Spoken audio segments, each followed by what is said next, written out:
Madame, Messieurs les participants, avec l'autorisation de notre confrère Amadou Sall, je dois commencer par dire que nous ne sommes pas ici pour faire le procès de la justice, encore moins pour fustiger des décisions de justice ou se substituer à la justice que nous respectons profondément et dont nous saluons le rôle majeur dans l'édification et la consolidation de notre état de droit. Même si par ailleurs, dans le dossier de notre client Mohamedou Ngom dit Farba, il y a à boire et à manger. C'est pourquoi nous estimons, en tant qu'auxiliaires de justice, attachés à l'œuvre de justice, nous ne pouvons plus continuer à nous taire, parce que notre silence va constituer une injustice supplémentaire que vit Farba Ngom en ce moment. Nous ne pouvons pas continuer à nous taire.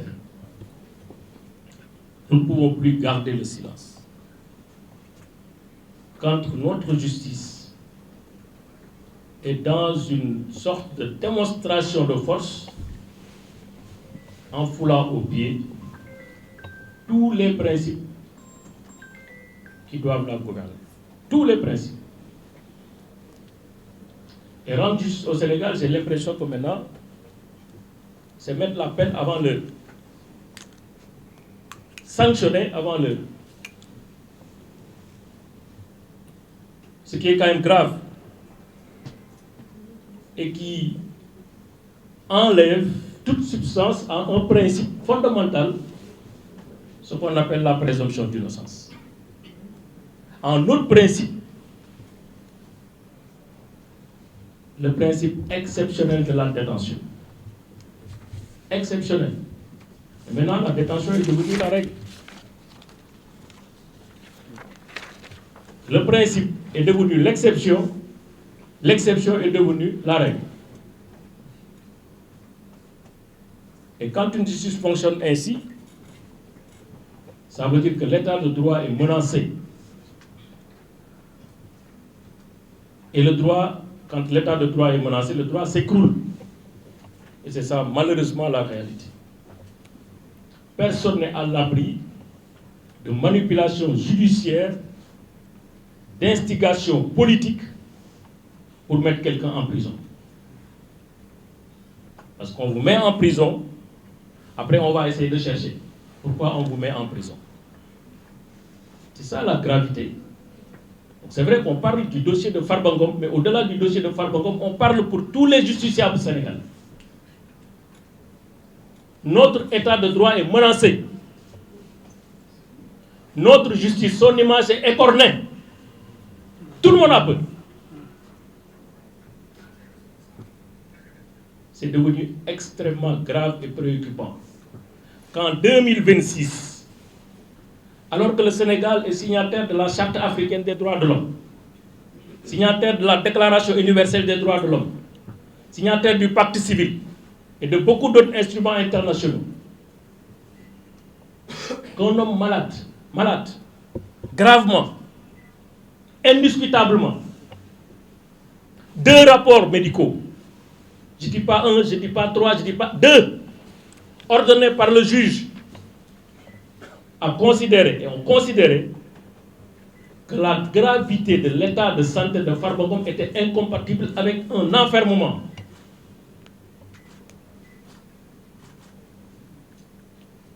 Ce n'est pas une opinion politique. Ce n'est pas de la théorie. Ce n'est pas du parti pris. Ces experts, ils sont assermentés. Avant de faire leur œuvre, ils prêtent serment devant le juge. Ils l'ont déjà prêté en tant que médecin. Quand si on tay ne la pour rêve d'horaire. Juge yi contesté rapport au médecin. Ku ci médecin bi ne won bul teud nelaw do teud nelaw. Nañ waxante deug amul ñaar amul ñett. Ce qui se passe ici c'est grave. On remet en cause l'honneur et la crédibilité d'institutions qui sont là pour la démocratie et pour l'équilibre. Parce que simplement c'est Farba Ngom. C'est grave. Lu dul dëgg nag suñ koy nekk di ko làq-làqal tey Farba Ngom la dal suba mën na ma dal ginnaaw suba mën na dal Antoine. Attention. Rendre la justice, c'est pas rendre une justice pour telle personne. C'est rendre la justice au nom du peuple sénégalais. 2 rapports médicaux incontestables. Personne d'entre nous, y compris les juges qui essaient de contester le parquet, personne ne peut contester valablement les conclusions de ces rapports. C'est la réalité. C'est un fait qu'on constate. Un fait technique, rapporté par des techniciens, des sachants, que personne ne peut démonter. En 2026, un homme qui jouit de toutes les garanties de représentation, qui jusque-là a souscrit entièrement à l'exercice de justice à son égard. Il n'a jamais arrêté une convocation, il a toujours été là, il n'a jamais essayé d'organiser sa fuite. Qui est élu maire de sa commune au suffrage universel, qui est élu au niveau de l'Assemblée nationale en tant que député au suffrage universel, qui d'autre peut avoir autant de garanties de représentation? Qui d'autre peut avoir autant de garanties de représentation? Malade, gravement, jouissant des garanties de représentation. La loi offre des alternatives légales pour se substituer à la détention. Donc ces alternatives existent. En ce moment, cette personne, au moment où je vous parle, est en prison, au Sénégal. Malgré les engagements internationaux, malgré la clarté des principes qui gouvernent l'administration de la justice. Farba Ngom, depuis 12 mois, est en prison. 365 jours, 9000 heures de détention, de privation de liberté. C'est trop. Trop. C'est trop. Un état de droit, la qualité d'un état de droit se mesure au moment où, et seulement où, cet état s'est arrêté. Ce n'est pas une renonciation à la justice. Ce n'est pas une abdication. C'est réconcilier la justice avec la liberté. Et c'est bien conciliable. Et une justice qui déprotège, qui affaiblit les droits, c'est une justice qui s'écroule. C'est une justice misérable, besogneuse, pauvre, faible, parce qu'elle n'est plus rendue au nom du peuple sénégalais. C'est ça la réalité. Une justice sur commande. Il faut arrêter. Madame le ministre de la Justice, il faut arrêter. Monsieur le procureur général de la Cour d'appel, il faut arrêter. Monsieur le procureur de la République, il faut arrêter. Avant qu'il ne soit trop tard. Avant que l'irréparable se produise. Avant que la responsabilité de l'État soit exposée. Avant que la confiance que nous devons tous à la justice se brise. Il faut arrêter. Trop, c'est trop. Le ëpp tuuru. Bàyyi leen Farba Ngom mu ñëw ci dëkkam. Dem si ay njabootam. Loolu mooy dëgg. Keneen lu leen wax leneen du dëgg. Vous êtes en train de faire de la détention arbitraire. C'est ça la vérité. Par l'exercice d'une voie d'appel. Mais, à la limite, c'est quoi le problème? 2 personnes, pour les mêmes faits, devant le même juge, sur la base de la même loi. L'une est libre, l'autre est en prison. Au nom de quoi? C'est ça l'égalité devant la loi. C'est ça l'égalité devant la justice. Madame le ministre de la Justice, vous avez commis trop de fautes. Normalement, dans une république normale, un ministre de la Justice qui se comporte de la sorte, qui fait un point de presse, en 5 minutes, cette violation de la loi et de la Constitution. Cette violation de la loi et de la Constitution. Mais on n'a plus de république.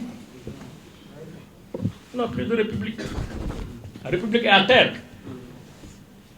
Mais comme avocat yi ngay wax man gisaguma sax d'ailleurs lettre bi mu doon wax ci avocat yi dégguma ko secrétaire général ordre des avocats ngi nii defe naa ne amagul lettre ñun on va saisir le bâtonnier pour d'abord les violations qui ont été constatées et commises par le ministre de la Justice. Mais nous avons déposé une plainte contre elle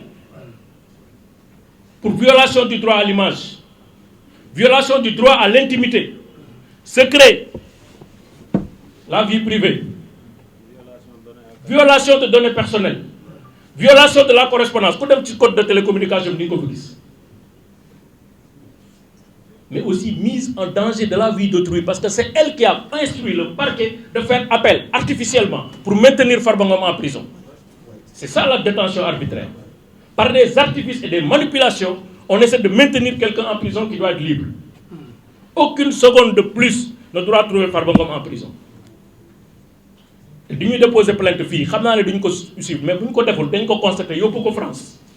On va déposer une plainte. Parce que maintenant, la justice est universelle. Il faut que ça arrête. On ne le fait pas pour Farba, on le fait pour le futur Farba. Pour que ce soit un dossier, il y a une affaire qui est.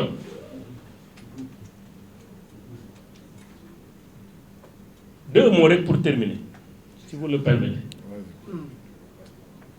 Le premier, c'est pour les députés à l'Assemblée nationale. Je suis un député. Mais tout le monde m'a voté. Premier jour, nous avons président du groupe parlementaire, là, ci tribune Assemblée nationale, man, Mariam de, ak ñi d'accord and ak man, luñ ma fi andil lo xamné intérêt Sénégal nekku ci duma ko voter. Parce que nak ku nek xam nga lu jaadu ak lu jaaduwul ay xalé nekkuñu assemblée. Pour être député, il faut avoir au moins 25 ans. Moyenne d'âge à député, c'est au moins 35 ans ou 40 ans. Def ngeen première levée immunité parlementaire Farba gis ngeen ñi leen ci fekk yeen ñepp rus ngeen bu Farba ngeen da ngeen rus bu ñëwee assemblée fekk leen fa te yéen a joxe le permis de poursuite mu ñëw fekk leen foofu juge bi ne dossier Farba ay la yoon dara nekku si dama koy bàyyi mu ñibbi këram mu ñëwaat fekk leen assemblée loolu la di mel lan ngeen di wax seen kër ak seen i doom ak seen i njaboot donc fotaat nag fo xale la ak baadoo la def nga levée bi ci affaire bu gën a garaaw lii gis nga lim lay jural lii c'est une banalité déconcertante li ñuy wax lii ay interdiction d'objets prohibés bu ñu génnoon statistique ci prison ay nit yu ñu fekk ak portable ba fekk leen loo xam dañ koy aaye mais lu mu dee c'est 5000 cas parce que chaque semaine procureur xam na ko chaque semaine dañ koy defar rapport ci cas yu mel noonu du jeex du xaj mais c'est des règles de discipline qui ont été violées c'est au niveau de l'administration régisseur bi ak directeur prison ñoom ñooy toppatoo yooyu sanction yi directeur prison ak régisseur ak chef de cour ñoom ñooy apporter sanction à ce jour pour une faute disciplinaire il y a aucune procédure engagée contre Farba amul kenn woowul Farba kenn waxu ko ne yaa def lii on l'extrait en sa qualité de député sans lever de son immunité parlementaire yóbbu ko enquête ko arrêté ko mettre ko garde à vue suma frère suma confrère Boubacar Sèye di ñëwaat ci requête bi ñu def foofu ak lu tax ñu def ko ak chance ñu am pour annuler lii parce que affaire bi cuune la ñuy def parce que booy demee ak sa xol ak émotion ak passion de manière déraisonnable léeg-léeg tu vas te rendre un mauvais service loolu moo xew dans ce dossier là moo tax ma bëggoon député ngeen bàyyi par loo beeg fi ngeen bokk ak yëpp ngeen xam ne lii waxi naka sa xandal la d'ailleurs moo tax procureur bi ñu ko indilee mu dégager en touche maintenant comme gaynde gu naan diwlin gi moom moo yaakaar ne lépp moo ko war a sànjaafu dégg naa sax mu ngi sànjaafu waat ay yeneen ministre yoo xam ne ñi fi jaar ñëpp dañu ne lii dossier yi dara amu ci moom mu ne mooy sànjaafu affaire bi instruire pour ñu def procédure contre Farba ci ay waxu picc yoo xam ne amul bopp amul genn.